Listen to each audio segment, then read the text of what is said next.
This is OwlUp, where learning happens in minutes, not hours. For a deeper journey, explore all our courses at owlup.co. Now, let's dive in.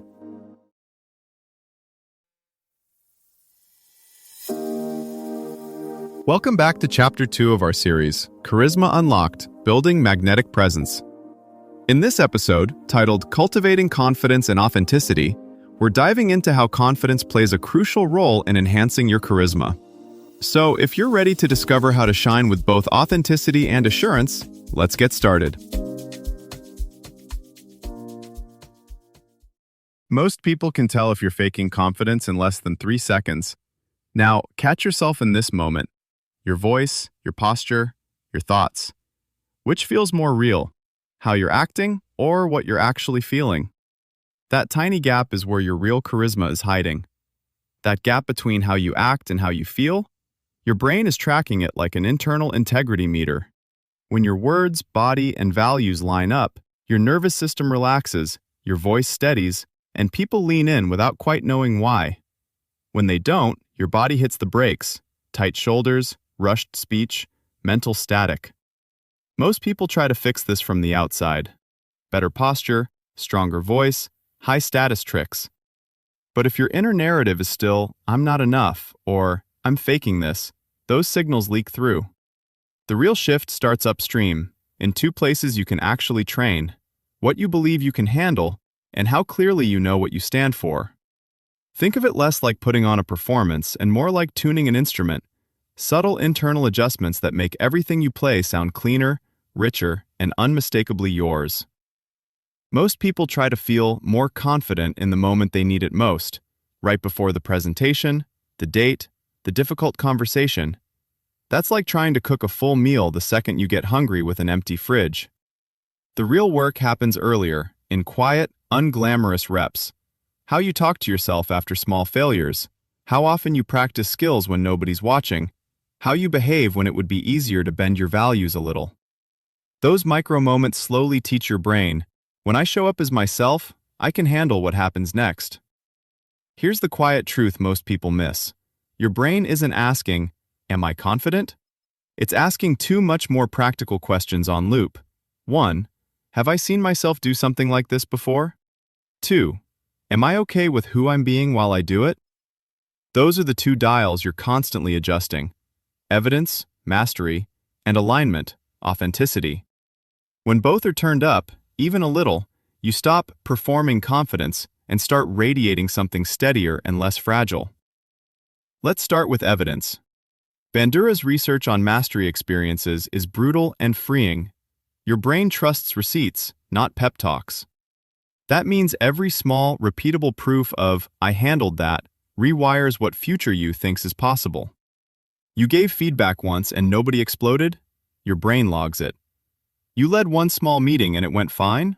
Logged. Over time, these reps compound. Think of it like a note-taking app for your capabilities. Most people never tag or search their wins, they only replay failures. So by the time they're in a high-stakes moment, their mental search history is filled with reasons to doubt themselves. Charismatic people aren't necessarily better, they're better archivists. They can quickly pull up internal examples of, "I've done something like this before," which calms their body enough for their skill to show. Now the second dial, alignment. This is where authenticity quietly boosts confidence. When your behavior lines up with your values, your brain spends less energy on internal debates. Instead of running 2 programs, "say this" and "is this really me?" it runs 1. That freed up bandwidth becomes presence, better listening, cleaner eye contact, natural gestures. You're not trying to impress, you're tracking the moment. Research on authentic leadership backs this up. When people feel their leader is consistent and real, they engage more, and that external trust loops back into the leader's own sense of, "I can do this my way." It's a self-reinforcing circuit: small, value-aligned actions, positive responses, stronger self-trust, bolder yet still genuine behavior. The paradox: the more you chase looking confident, the faker you feel. The more you chase acting in line with what you care about, the more confident you seem, often before you feel ready. Think about two real people you know, one who seems put together but oddly hard to relax around, and another who might stumble over words, yet somehow makes everyone feel safe. The first often has polish without alignment. The second has enough proof they can handle life and they're not trying to hide who they are. Concrete example.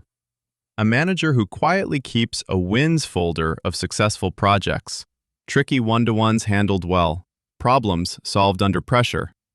They review it before big meetings, not to hype themselves up, but to remind their brain, we've walked into uncertainty before and walked out okay. Now layer authenticity. They open the meeting by naming what others are thinking. We're under pressure and some of this is unclear, so let's surface concerns early. Performance improves not because they're fearless, but because people feel the congruence between their track record and their candor. Over months, that combo makes them the person others naturally turn to when stakes rise.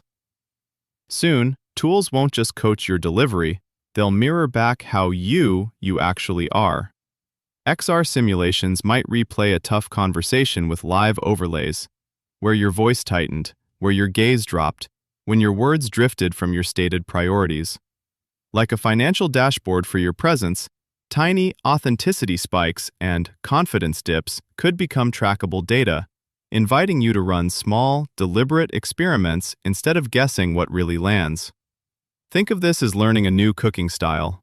Early dishes feel clumsy, but each attempt teaches your hands what right feels like. Here, the recipe is noticing when your actions and quiet intentions overlap. Track those moments like secret ingredients. Over time, you won't chase presence. You'll season every interaction with it almost by reflex. To go deeper, here are 3 next steps. 1. Re-listen to the section where the host shares the micro-bravery examples and then grab Mel Robbins' The 5-Second Rule audiobook. For the next 7 days, use her 5, 4, 3, 2, 1 countdown before every situation where you'd normally people please, like answering Slack, speaking up in a meeting, or declining an invite. 2. Take the authenticity exercise from the episode, the values over vibes idea, and plug it into Brené Brown's free values PDF, From Dare to Lead. Choose your top 2 values and then change one real-world setting today, your email bio, Instagram profile, or LinkedIn headline, to reflect those values in clearer language. 3. Since the guest talked about curating your bravery circle, open your podcast app and subscribe to one confidence-focused show they mentioned. For example, The School of Greatness or The Confidence Podcast. Then immediately send a 2-sentence text to one friend you trust, inviting them to listen to the same episode with you and swap one insight over voice notes by tonight. This was OwlUp, your daily step forward. To keep learning with structured courses and more insights, go to owlup.co. Until tomorrow.